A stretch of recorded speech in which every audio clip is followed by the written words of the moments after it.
Go ભોજન રથનો શુભારંભ થયો।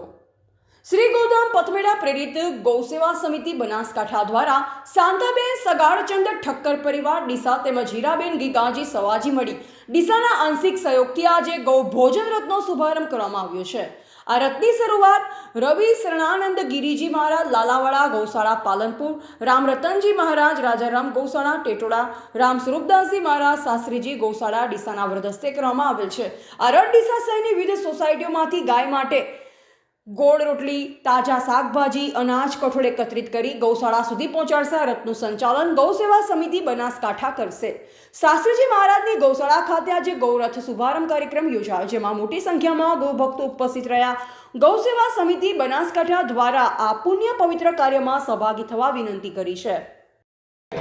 જય ગો માતા, જય ગોપા, ગૌસેવા સમિતિ ડીસા બનાસકાંઠા।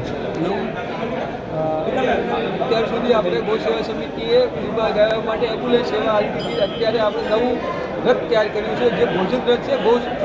ગૌ માતાને જે ડીસામાં ઘર ઘર ગૌ માતા માટે રોટલી, ગોળ, શાકભાજી લેવા જશે। અત્યારે આપણે એક રથ છે, એ એક દિવસ છોડીને એક દિવસ એટલે 71 ડીસાના દરેક ઘર સુધી આપણું ભોજન રથ પહોંચશે। જય ગૌ માતા, જય ગૌ માતા। રિપોર્ટર નરેશ ડી વ્યાસ, તંત્રી બનાસી પુકાર, બનાસકાંઠા।